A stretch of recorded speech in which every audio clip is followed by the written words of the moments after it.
কিন্তু হঠাৎ করে এখন কেন এই তদন্তে নামলো দুর্নীতি দমন কমিশন? এটা কি এই নিষেধাজ্ঞার সাথে কানেক্টেড নাকি ডোনাল্ড সফরের সাথে? বাংলাদেশ সরকারের অভ্যন্তরে এই মুহূর্তে পরস্পর বিরোধী দুটো ঘটনা ঘটছে। সাবেক সেনাপ্রধান আজিজ আহমেদের বিরুদ্ধে মার্কিন যুক্তরাষ্ট্রের নিষেধাজ্ঞা আসার পরে হঠাৎ করে দুর্নীতি দমন কমিশন বেশ সক্রিয় হয়ে উঠেছে। সাবেক আইজিপি বেনজির আহমেদের অবৈধ সম্পদের তদন্তে নেমেছে তারা, এবং খুব সহসাই সাবেক সেনাপ্রধান আজিজ আহমেদের অবৈধ সম্পদের তদন্তেও তারা নামতে যাচ্ছে। গণমাধ্যমে ডিআইজি শিমুলের বিপুল পরিমাণ অবৈধ সম্পদের তথ্য উঠে এসেছে এবং আদালত র্যাবের একজন কর্মকর্তার বিদেশ ভ্রমণের উপরে নিষেধাজ্ঞা দিয়েছে। সরকারি দলের সাধারণ সম্পাদক এবং সেতুমন্ত্রী ঘোষণা করেছেন সাবেক সেনাপ্রধান বা সাবেক আইজিপিকে সরকার বাঁচাতে যাবে না, এবং তিনি স্মরণ করে দিয়েছেন প্রধানমন্ত্রী শেখ হাসিনার দুর্নীতির বিরুদ্ধে জিরো টলারেন্স নীতি। কিন্তু এই নীতি আদৌ কতটা কাজ করে সেটা নিয়েও যথেষ্ট প্রশ্ন করা যায়, কারণ আইজিপি থাকা অবস্থায় অথবা র্যাবের মহাপরিচালক থাকা অবস্থায় বেনজির আহমেদ কিংবা সেনাপ্রধান থাকা অবস্থায় আজিজ আহমেদরা এই সম্পদ গড়েছেন। তখন এই জিরো টলারেন্স নীতি কোথায় ছিল? কিন্তু হঠাৎ করেই আমরা দেখতে পাচ্ছি সরকার দুর্নীতির বিরুদ্ধে তাদের অবস্থান স্পষ্ট করতে যাচ্ছে। কারণ দুর্নীতি দমন কমিশন কিংবা নির্বাচন কমিশন অথবা আদালত, এরা প্রত্যেকটা প্রতিষ্ঠানই এগুলো সাংবিধানিক প্রতিষ্ঠান হলেও এই প্রতিষ্ঠানগুলো যে সরকারের ইশারায় চলে, যদিও সরকার বলে দুর্নীতি দমন কমিশন একটা স্বাধীন প্রতিষ্ঠান, কিন্তু এগুলো যে পুরোপুরিভাবে সরকারের ইশারায় চলে সেই ব্যাপারটা নিয়ে নতুন করে আলোচনা করবার কিছু নেই। তার মানে সরকারই চাইছে এই তদন্তগুলো হোক সাবেক আইজিপি, সাবেক সেনাপ্রধানের বিরুদ্ধে। কিন্তু কেন হঠাৎ করে এই সিদ্ধান্ত এলো সরকার? গুরুত্বপূর্ণ একটা বিষয় হচ্ছে প্রধানমন্ত্রীর বাণিজ্য উপদেষ্টা সালমান এফ রহমানও একই ধরনের স্টেটমেন্ট দিয়েছেন, অর্থাৎ সরকার সাবেক আইজিপি এবং সাবেক সেনাপ্রধানকে বাঁচাতে যাবে না। সালমান এফ রহমানের কথা এই কারণে গুরুত্বপূর্ণ কারণ তিনি ইন্টারন্যাশনাল কমিউনিটির সাথে ওয়েল কানেক্টেড। আমরা জানি যখনই আন্তর্জাতিক সম্প্রদায়ের কেউ বাংলাদেশে আসেন তখন সালমান এফ রহমানের বাসায় প্রত্যেকেই একটা ডিনারে অংশ নেন, কিংবা সালমান এফ রহমানও যখন বিদেশে কোনো সফরে যান তখন আনুষ্ঠানিক বৈঠকের পাশাপাশি অনানুষ্ঠানিক বিভিন্ন বৈঠকেও তিনি অংশ নেন।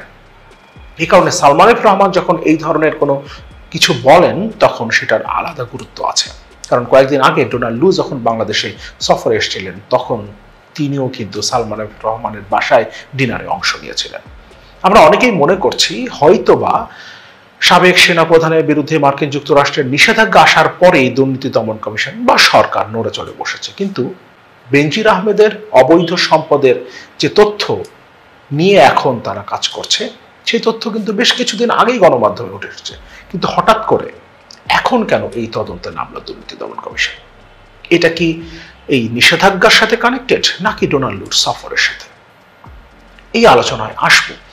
তার আগে পরস্পর বিরোধী দুটো ঘটনার মধ্যে আরেকটা ঘটনা আমরা একটু দেখে নেই। সরকার ফ্রান্সের কাছ থেকে এয়ারবাস কিনছে, অনেকদিন থেকে এই আলোচনাটা আছে। তবে মার্কিন যুক্তরাষ্ট্রের পক্ষ থেকে বোয়িং বিক্রি করার ব্যাপারেও প্রস্তাব দেওয়া হয়েছিল, কিন্তু শেষ পর্যন্ত ফ্রান্সের কাছ থেকে এয়ারবাস কেনার সিদ্ধান্ত নিয়েছে সরকার। যদিও এয়ারবাস কেনার ফলে আগামী 25 বছরে বাংলাদেশের $500 মিলিয়ন লোকসান হবে, তারপরেও এয়ারবাস কেনার সিদ্ধান্ত নিল সরকার, এবং সেটাও হয়েছে বেশ নাটকীয়ভাবে। কারণ 6 মাস ধরে একটা কমিটি দুটো প্রস্তাব অর্থাৎ বোয়িং এবং এয়ারবাসের প্রস্তাব পর্যালোচনা করেছে এবং তারা বোয়িং কেনার পক্ষে রায় দিয়েছে, এবং তারা পরিষ্কার উল্লেখ করেছে তাদের রিপোর্টে এয়ারবাস কেনা হলে বাংলাদেশ বিমানের কতটা লোকসান হবে, অর্থাৎ 25 বছরে $500 মিলিয়ন। কিন্তু হঠাৎ করেই সেই কমিটি বদলে দিয়ে নতুন করে মাত্র 3 দিন সময় দিয়ে একটা কমিটি করা হয়েছে, এবং সেই কমিটি 3 দিনের মধ্যে রিপোর্ট জমা দিয়েছে, যেই রিপোর্টের উপরে ভিত্তি করেই এখন এয়ারবাস কেনার সিদ্ধান্ত নিয়েছে সরকার। তার মানে একদিকে মার্কিন যুক্তরাষ্ট্রকে খুশি করতে চাইছে তারা দুর্নীতি বিরোধী অভিযান পরিচালনার নামে, আবার মার্কিন যুক্তরাষ্ট্রের কাছ থেকে বোয়িং না কিনে তারা ফ্রান্সের কাছ থেকে এয়ারবাস কিনছে। এখানে অবশ্য একটা বিষয় রয়েছে, কারণ ফ্রান্স কয়েকদিন আগেই কমিট করেছে তারা বাজেট সহায়তা হিসেবে 3,800 কোটি টাকা বাংলাদেশকে দেবে। যেহেতু বাংলাদেশ এখন চরম অর্থনৈতিক সংকটের মধ্যে আছে, সুতরাং সরকার যেখান থেকে টাকা পাচ্ছে তাদের দিকেই ঝুঁকে যাচ্ছে, এটা একটা কারণ হতে পারে। কিন্তু ভূরাজনৈতিক হিসেব নিকেশে এই মুহূর্তে সরকার যদি মার্কিন যুক্তরাষ্ট্রকে খুশি করতে চায় তাহলে তাদের উচিত ছিল বোয়িং কেনার সিদ্ধান্ত নেওয়া, এবং যেটা বাংলাদেশের জন্য ফিজিবল ছিল। অথচ $500 মিলিয়ন লোকসান হলেও তারা এখন এয়ারবাস কেনার সিদ্ধান্ত নিয়েছে। তার মানে দুটো ঘটনা কিন্তু পরস্পর বিরোধী। কয়েকদিন আগেই ম্যাথিউ মিলার যে কথাটা বলেছেন যে দুর্নীতি বিরোধী বিশদ পরিকল্পনার অংশ হিসেবে মাত্র 1-2 কর্মকর্তার বিরুদ্ধে এখন পর্যন্ত নিষেধাজ্ঞা দেওয়া হয়েছে, সামনে এই সংখ্যাটা আরো বাড়তে পারে এবং সেটা সরকারের শীর্ষ নেতৃত্ব পর্যন্ত বিস্তৃত হতে পারে। তার মানে সরকার সেদিকে নজর রাখছে এবং এটা সরকারকে অনেক বড় একটা বিপদে ফেলবে। কারণ এই মুহূর্তে হঠাৎ করেই যদি মার্কিন যুক্তরাষ্ট্র থেকে কোনো একজন ব্যবসায়ীর বিরুদ্ধে কিংবা কোনো একজন আমলার বিরুদ্ধে নিষেধাজ্ঞা চলে আসে, তাহলে সেটা সরকারের উপরে যারা সরকারকে টিকিয়ে রেখেছে তাদের আস্থা কমিয়ে দেবে। ফলে সরকার নিজেই দুর্নীতির বিরুদ্ধে তাদের অবস্থান দেখানোর চেষ্টা করছে।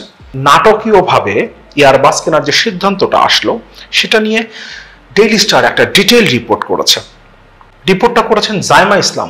আমাদের মনে থাকবার কথা, এস আলমের আলাদিনের চেরাগ নামে একটা রিপোর্ট করেছিলেন তিনি। এখানে বলা হচ্ছে এয়ারবাস উড়োজাহাজ কিনতে বিমানের ইউটার্ন বিশ্লেষণ করে দেখা গেছে এয়ারবাসের উড়োজাহাজ কেনা হলে এর জন্য বিমানকে 25 বছরে $463.08 মিলিয়ন পর্যন্ত নগদ আর্থিক ক্ষতির মুখে পড়তে হতে পারে। বিমান বাংলাদেশ এয়ারলাইন্স গত জানুয়ারিতে দেখতে পায় দুটি এয়ারবাস A350 উড়োজাহাজ কিনলে তাদের বড় ধরনের লোকসান হবে। এরপর গত 22 এপ্রিল একটি নতুন কমিটিকে বিষয়টি মূল্যায়নের দায়িত্ব দেওয়া হয় এবং মাত্র 3 দিনের মধ্যে নতুন কমিটি এই সিদ্ধান্তে উপনীত হয় যে এয়ারবাসের উড়োজাহাজ কেনা লাভজনক হবে। এমনকি এই নতুন সিদ্ধান্তের উপর ভিত্তি করে বিমান বোর্ড 4টি এয়ারবাস উড়োজাহাজ কেনার অনুমোদনও দিয়ে দিয়েছে, যার প্রতিটির দাম প্রায় $180 মিলিয়ন। নতুন কমিটি গত 25 এপ্রিল প্রতিবেদন জমা দেয়, যেখানে বলা হয়েছে দুটি এয়ারবাস উড়োজাহাজ কেনা লাভজনক হবে। সম্পূর্ণ বিপরীতে সিদ্ধান্ত নেওয়া হয়েছে এমন একটি কেবিন ফ্যাক্টরের উপরে ভিত্তি করে যা বিমান কখনো অর্জন করতে পারেনি। তাদের হিসাব অনুযায়ী এটি লাভজনক হবে যদি কেবিন ফ্যাক্টর 92% হয়। অর্থাৎ কেবিন ফ্যাক্টর বলতে বোঝায় গড়ে ফ্লাইটের কত শতাংশ আসন পূরণ হয়েছে। কিন্তু অদ্ভুত বিষয় হচ্ছে 2006 সালে পরিচালন কার্যক্রমে অনিয়ম খুঁজে পাওয়ার পর থেকে বাংলাদেশ সিভিল এভিয়েশন অথরিটিকে ক্যাটাগরি 2-এ ফেলেছে মার্কিন ফেডারেল এভিয়েশন অথরিটি। এর ফলে বিমান এখন পর্যন্ত এই রুটে ফ্লাইট পরিচালনা করতে পারে না। এমন একটা রুটের কথা বলে এয়ারবাস কেনার সিদ্ধান্ত নেওয়া হয়েছে যেই রুটে 2006 সাল থেকে বিমানই চলতে পারে না বাংলাদেশ থেকে। অথচ সেই রুটে লাভজনক হবে বলে এয়ারবাস কেনার সিদ্ধান্ত নেওয়া হয়েছে। পরস্পর বিরোধী সিদ্ধান্ত নেওয়ার ক্ষেত্রে দুটো বিষয় হতে পারে। একটা, সরকার ঠিক বুঝতে পারছে না তারা আসলে কাকে ম্যানেজ করবে, কোন বিষয়টাকে ম্যানেজ করবে। কারণ অর্থনৈতিক যে সংকটটা আছে তাতে ফ্রান্সের কাছ থেকে এই মুহূর্তে তারা যে সাহায্যটা পাচ্ছে, বাজেট সহায়তা, সেটা তাদের জন্য গুরুত্বপূর্ণ। আবার অবৈধভাবে শেখ হাসিনার ক্ষমতায় টিকে থাকতে ভূরাজনৈতিক হিসেব নিকেশে মার্কিন যুক্তরাষ্ট্রকে খুশি করা তাদের দরকার। সুতরাং সরকার হয়তোবা এই জায়গাটাতে ঠিক কোন সিদ্ধান্ত নেবে তারা বুঝে উঠছে না, কিংবা সরকারের মধ্যেই দুটো বিপরীত অংশ কাজ করছে, দুটো বিপরীত ফ্যাক্টর কাজ করছে এবং যে ফ্যাক্টর দুটোই বেশ শক্তিশালী।